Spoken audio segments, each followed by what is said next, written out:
በዛሬው ዕለት እንግዲህ አዶኒ ከጃጋ ወደ ዱባይ አብረው ይሄዳሉ። ያ ማይሄዱ ከሆነ ግን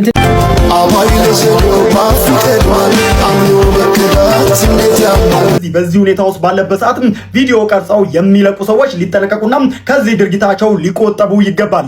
ያ ረብ ያ አላህ በጌታ በኢየሱስ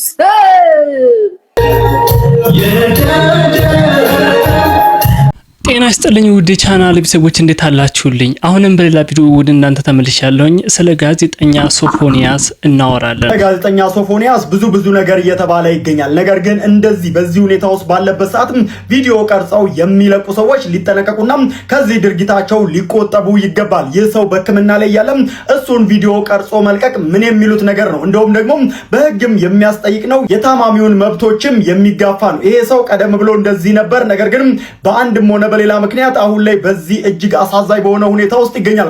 ማንም ሰው የቆመ ቢመስለው እንዳይወድቅ ይጠንቀቅ እንዲል መጽሐፉ። ሁላችንም ታዲያ በተለይም ደግሞ በቅርቡ ሆነን የዚህ ልጅ ወደ ሚዲያ እንዲመጣ የተለያዩ ቪዲዮዎችን እየቀረጽን የምንለቅ ሰዎችም ቆም ብለን ብናስብ መልካም ነው እላለሁ። ይሄ ወንድማችንም ታዲያ ተሽሎትና ጤነኛ ሆኖ ከብዙ ችግሮቹ አገግሞ እናቱ ለቤተሰቡ የሚመለስበት ጊዜ እንዲቀርብ መልካም ምኞቴንም እገልጻለሁ። በድያችኋለሁ። አራት አናንዬ ይቅርበኝ እናቴ፣ ፈቲ አባይ፣ ሮማን፣ ኡስታዝ አቡበከር አህመድ። ጋዜጠኛ ሶፎንያስ ከ6 ወር በፊት ለማስታወስ ያክል ፍሬዘር ከሚባል ልጅ ጋራ እንደዚህ አይነት ነገር ተከስቶ ነበረ።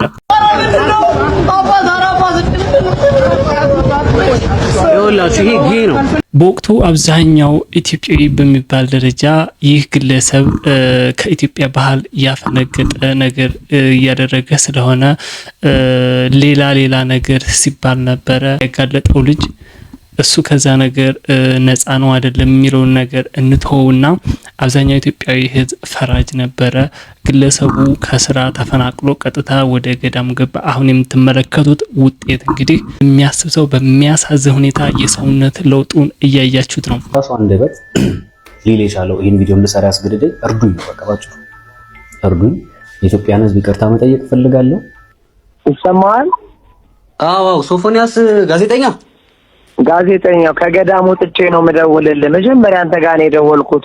የሚዲያ ሰዎችን ይቅርታ መጠየቅ ፈልጋለሁ ከሚባለው በላይ ደግሞ ቤተሰቦቼም ተቀይረውብኛል ብሎ እንደውም ፎቶ ሁሉ ሳይቀር ነው የላከልኝ። የሰዎችን ፎቶ እንዳስገባና እነኚህ ሰዎች ያው ቤተሰብ እንደ መሆናችሁ እኔን አትግፉኝ አይነት ነገር ነው እያለ ያለውና ለሶፎንያስ እንደዚህ መሆን የመጀመሪያ ተጠያቂ አንተ ነህ።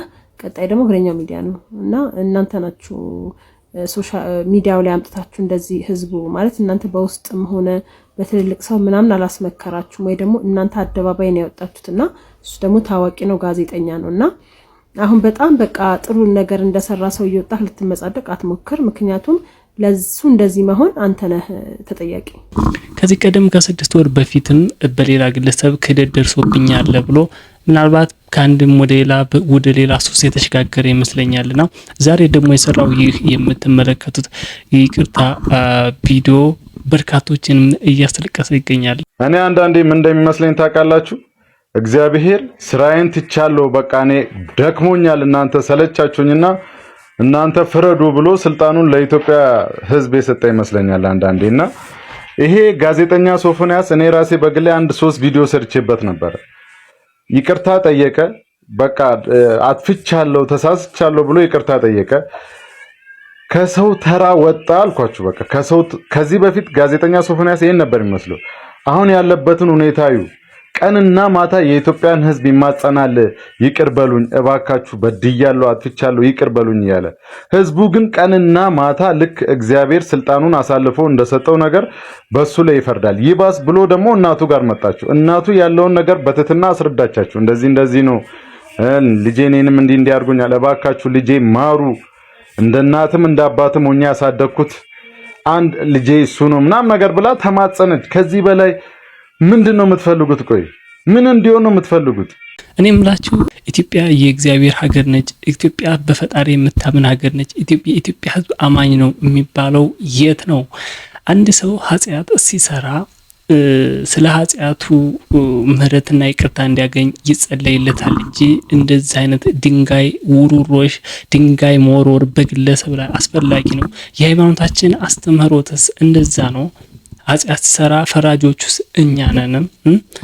እኔ በጣም ልቤን ነው እየነካኝ ያለው። በርካታ ግለሰቦችም እያሉ ያሉት እሱን ነው።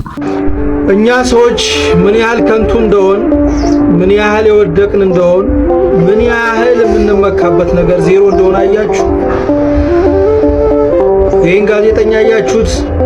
ከዚህ ቀደም በፍሬዘር በሚባል ልጅ ይህ ልጅ ያልሆነ ባህሪ አሳይቷል ብሎ ሁሉም ሰው እየተንጫጫበት ነበረ እና በጭንቀት ባልሆነ ሰጣ ገባ እዚህ ደረጃ ደርሶ አሁን ሳየው አጽሙ ቀርቶ አጽሙ ያው ነፍሱ ናት፣ አጽሙ ነው ያለው ነፍሱ ናት እንጂ ሌላ ስጋው ነገር የለም። ታዘብኩ። ሰው የሰው ምላስ ሰው እንዴት እንደሚሰብር ይቀርበሉ። አንተም እኛን ይቀርበላል። በእውነት ሰዎች አሁን ላይ ያለንበት ነገ እስከ መጨረሻችን ይሄ ነው ብለን የምናስብ ሰዎች ተሳስተናል። በጣም የሚያሳዝን በጣም እግዚአብሔር ይርዳህ፣ እኛንም እግዚአብሔር ይቀርበላል። የሁላችንም ድንጋይ መወርወር የሁላችንም ክፋት ተደማምሮ ልጁ ላይ እንደምትመለከቱት ይሄ ነገር አምጥቷል። ይሄን ብቻ አይደለም ያመጣው ውጤት፣ ቤተሰብ ተፈናቅሏል፣ ቤተሰብ ተበታትኗል። የአእምሮ ህመምተኛ በመሆኑ ብቻ እናቱ ይህንን ነገር ተናግራለች። አድኑልኝ፣ በሰማይ በምድር ታገኙታላችሁ።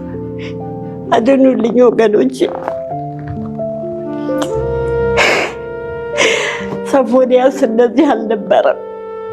ሶፎንያስ ለሀገር የሚበቃ ልጅ ነበር። አዛኝ ነው፣ ለማንም አዛኝ ነው።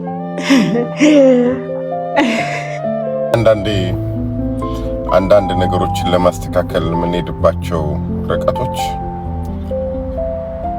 ምን ያክል ዋጋ ሊያስከፍሉ እንደሚችሉ ተመልከቱ። ይሄ ቤተሰብ ኦልሬዲ ተበትኗል ማለት ይቻላል። በቃ ስቴብል ከሆነ ኑሮው በተረጋጋ ሁኔታ እናት ከምትኖርበት በስተርጅና በዚህ ደረጃ በማህበረሰቡም በቤተሰብም ተገፍተው ዳር የወጡበትና በጣም በስቃይ ውስጥ እንዳሉ ያሳያል። ጋይስ አንዳንዴ ትክክል ያልሆኑ ነገሮች ትክክል ባልሆነ መንገድ ለማስተካከል የሚኬዱ ሁኔታዎች እንደዚህ አይነት ኪዮስ ነው የሚፈጥሩት። እኛ ሰው ተጎድቶ እንደዚህ ከሰውነት ወጥቶ ካላየን ለሰው አናዝንም ማለት ነው። ሃይማኖታችን የውሸት ነው ማለት ነው። ለሰው እናዝናለን የሚባለው ነገር የውሸት ነው። ከዚህ የበለጠ ምን ማለት እንዳለብኝ አላቅም። እናንተ ሐሳባችሁን ኮሜንት ላይ አጋሩኝ። በዛሬው ዕለት እንግዲህ አዶኒ ከጃጋ ወደ ዱባይ አብረው ይሄዳሉ። ያ ማይሄዱ ከሆነ ግን ትንሽ ጥርጣሬ ውስጥ ልንገባ እንችላለን ብያችሁ ነበርና አክቹአሊ አሁን ላይ ባለው ሁኔታ ጃ አብራ እንዳልሄደች ያው መረጃዎች እየወጡ ነው። እዚህ ከጀርባዬ እንደምትመለከቱትም ማኔጀሩና አዶናይ አንድ ላይ ናቸው። ናፒም አለ ማለት ነው። እዚህ ጋር እንደምታዩት ናፒም ከጀርባችን አለ። ሶስቱ እየሄዱ ነውና ከሶስቱ መካከል ጃኒን አላየናትም። ይህ ማለት ለስራ እየሄዱ እንደሆነ ነው እየተሰማኝ ያለው። ሞር ደግሞ እዛ ዱባይ ሂደው የሚያስተላልፉልን መልእክት ይኖራል። ስራም ከሆነ ያንንም ስራቸውን እንመለከታለን ማለት ነው። እኔያው አሁንም ጋይስ ምንም ስጋት እንዳይገባችሁ። አክቹአሊ እንደዚህ አይነት ቪዲዮዎች መስራት አልፈልግም፣ ግን ቪዲዮ የምሰራው አንዳንድ ሰዎች በጣም ኦቨርአክት አድርጋችሁ ራሳችሁን የሆነ ነገር ውስጥ እየከተታችሁና ከጃኒና ከአዶናይ ጋር በተያያዘ ዱባይ በዛሬው ዕለት ሄዷል። ትናንትናው ዕለት እንግዲህ ጃኒም በጣም ደስተኛ ሆናለች ምስሉ ላይ ከዚህ እንደምትመለከቱት። እኔ ሲመስለኝ ግን እየተደረገ ያለው ነገር አቴንሽን የበለጠ ለማግኘት ይመስለኛል። ኦልሬዲ አቴንሽን አግኝተዋል ሁለቶቹ ግለሰቦች አዶናይ እና ጃኒ ተመካክረው በኢትዮጵያ ሕዝብ ላይ ግን እንደዚህ አይነት ውሸት አንዳንዶች ሐኪም ቤት እስከመሄድ እስኪደርሱ ድረስ ይህን ነገር አድርገው ከሆነ እኔ ራሱ በጣም እቀይማለሁኝ። ምክንያቱም የህፃን ልጅ ተግባር ስለሆነ። ያም ሆነ ይህ ግን ወደ ነበሩበት ወደ ድሮ ፍቅራቸው እንዲመለሱ ምኞቴ ነው። ሰው በጣም ቀንቻለሁ።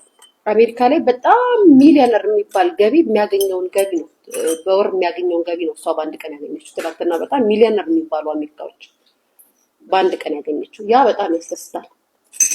ስለዚህም ቀጥይበት። እንኳን እግዚአብሔር ይህንን ታሪክ አሳየን። ከዚህ በኋላ ዳግም የምናየው አይመስለኝም ይሄንን ስጦታ። ሊያሾ እንደተመለከታችኋት እንግዲህ በትላንትናው ዕለት የሚገርም የቀጠሮ ጌም ነበረ ከሶማሊያዊቱ ጋር ዲቦራ። የሚገርም በሚሊዮን የሚቆጠር ገንዘብ ነው፣ ከ20 ሚሊዮን ብር በላይ ነው አግኝታለች እያሉ ያሉትና እሷ እንኳን ደስ ያለሽ። እንደ ሀገር ደግሞ ሲሆን ደግሞ እንትኑ ጌሙ ያው የበለጠ እንትን ያገኛል፣ ትኩረት ያገኛል። አንዳንድ ነገሮችን ሳይ ነበርና የተሰጠው ጊፍት በጣም የሚገርም ነበር ነው። ኦ ማይ ጋድ ጂሰስ ክራይስት ያ ረብ ያ አላህ በጌታ በኢየሱስ የሚያስብል ጌም በአደባባይ አይተናል። እንደ ስሟ ኩዊን የሚለውን ስም የያዘችው ትክክለኛ ቦታውን አግኝቷል። በነገራችን ላይ በጣም ነው ደስ ያለኝ። እግዚአብሔር በሚያውቀው ላይቭ ላይ የነበራችሁ ልጆች ቲክቶክ ላይ ያያችሁ ነበር። ላይቭ ላይ ነበርኩኝና ዲቦራ አራሳ ጌም አለ ስትሉኝ በቃ የዲቦራን ጌም እየገባሁ ሳያት ነበር እኔ ምናምን ብዬ ወጣሁ ከላይ ካስታወሳችሁ ማለት ነውና 3 ሰዓት ላይ ነው ከላይ የወጣሁት እና እውነት ለመናገር ምናልባት ስላሸነፈች እንደዚህ ምናምን ብትሉኝ ትችላላችሁ። ያ በጣም ነው ደስ ያለኝ እግዚአብሔር በሚያውቀው።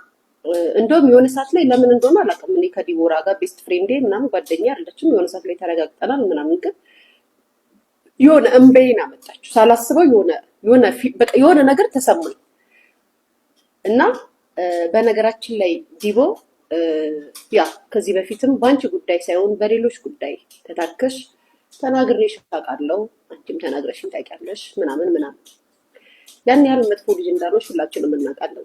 ለማንኛውም አሁን በሰራውላችሁ ቪዲዮ በተለየ ጋዜጠኛ ሶፎንያስ ጉዳይ እጅግ ልቤን ሰብሮታል።